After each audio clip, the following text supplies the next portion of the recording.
आलं. आणि दुसरं असं की आपण ज्यावेळेस संसारात पडतो त्यावेळेमध्ये किंवा जे मी बघतोय आजूबाजूला माझे नातेवाईक वगैरे, तर यामध्ये काही लोक खुश आहेत, काही लोक खुश नाहीत, किंवा काही लोक खुश असल्याचं दाखवतात पण खुश नसतात.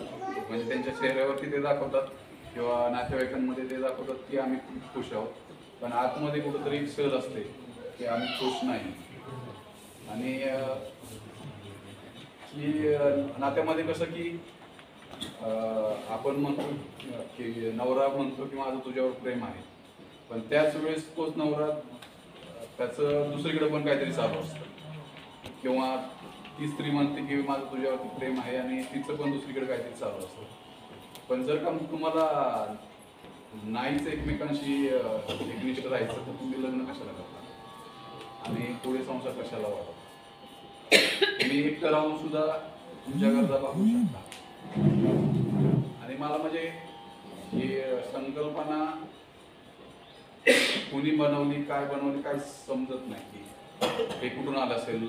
लग्नच का करतात लोक, आणि पुढं म्हणजे ही समाज रचनाच का झालेली आहे याच्या अजून काही कोड्या आणि किंवा ह्याच्यात असं अडकल्यासारखं वाटतं की आपण कशासाठी करायचं, लग्न कशासाठी करायचं, बरं संसार कशासाठी करायचा. म्हणजे की आपण लग्न करायचं, संसार थाटायचा, मुलं बाळ करायची, आणि म्हणजे ते चक्रव्यूह असल्यासारखं त्या चक्रात पडत राहायचं. आणि मग ते समपातळीवरती जर का आपण विचार केला ना, तर मला म्हणजे माझं जे निरीक्षण दिसतं त्याच्यामध्ये स्त्रीचं जास्त भरडणं दिसतं. म्हणजे घरामध्ये सुद्धा आहे ना, आता मी माझ्या घरातले थोडेफार उदाहरणं सांगतो की माझ्या घरामध्ये माझी आई सुद्धा भरडली गेलेली आहे, माझे आत्या मावशी हे माझ्या आत्या जी होती, आत्याला पण आंदोलन आहे, पण माझ्या असं काही स्पेसिफिक कारणं नव्हती की का आंदोलन नाही. तर आत्याचं जे कारण झालं की दुसरं लग्न केलं म्हणून आत्याने स्वतःहूनच नवऱ्यापासून सोडचिठ्ठी घेतली. म्हणजे लग्नच कशाला केली ते तो काळ, त्या काळामध्ये आपण वीर जाणं जास्त हे नाहीये. पण काही काही मला म्हणजे माझ्या घरातलं एक उदाहरण सांगतो, माझ्या आजोबांचं, चुलत आजोबांचं. म्हणजे माणूस एकनिष्ठ कसा राहू शकतो त्याचं मला त्यावेळेस नाही कळालं, पण नंतर कळालं की म्हणजे चुलत आजी होती, माझं जॉईंट फॅमिली होती. माझ्या वडिलांचे वडील म्हणजे माझे आजोबा आणि त्यांचा सक्का भाऊ आणि त्यांची बायको म्हणजे माझी चुलत आजी. तर आजोबांनी म्हणजे आजीला मूलबाळ नव्हतं. म्हणजे माझे जे मोठे आजी आजोबा होते ते आमचं जॉईंट फॅमिली असल्यामुळे आमचे एकत्रच राहिले होते आणि त्यांना मूलबाळ नव्हतं.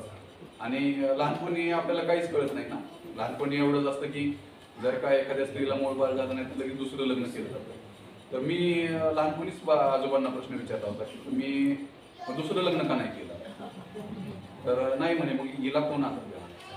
म्हणजे त्या काळामध्ये आणि आजोबा शिकलेले काहीच नव्हते, त्यांचं फक्त काय होतं की बाजार हाट होता, आठवडी बाजार असतो त्यात दुकान मांडून बसायचे आणि नंतर त्यांनी मुंबईला गाळा वगैरे घेतला होता ती नंतरची गोष्ट आहे. पण शिक्षण नसताना काही नसताना त्यांच्यात मनामध्ये हे कसं आलं की आपण आपल्या पत्नीशी एकनिष्ठ राहावं आणि ते त्यांनी शेवटपर्यंत पाहिलं. म्हणजे मला हे काही समजतच नाही की बायकोच्या नात्यामध्ये एक व्यक्ती एकनिष्ठ पण राहू शकते आणि एक व्यक्ती एकनिष्ठ नाही राहू शकते. ते म्हणजे अजून पुढं अजून काय बोलण्यासारखं आहे भरपूर.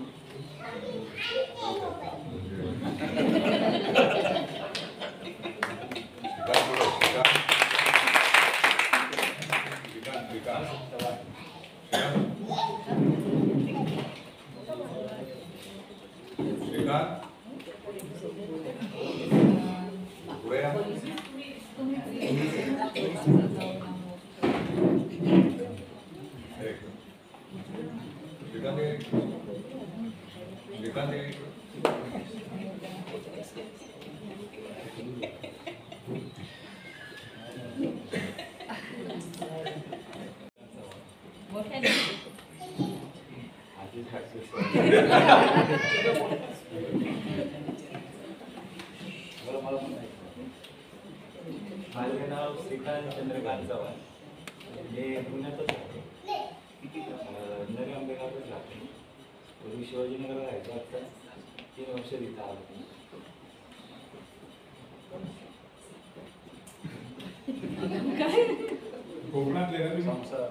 गाव माझं रत्नागिरी खेड. किल्लो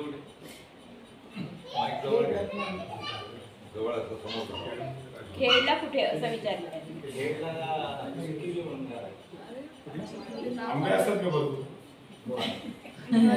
बोला हा बोला.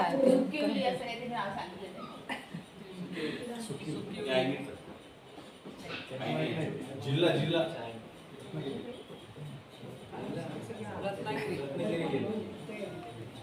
स्वतःशी बोलताय तुम्ही. तोंडासमोर धरा आणि मोठ्यानं बोला. गडण गडण बेडण काही नको. झालं. काय करता तुम्ही? पोलीस आहे. इथं काय करताय आता? सरांचे बॉडीगार्ड बायको आहे? किती आहे? मुलं? एक मुलगी आहे. तिला कसं वाढवणार?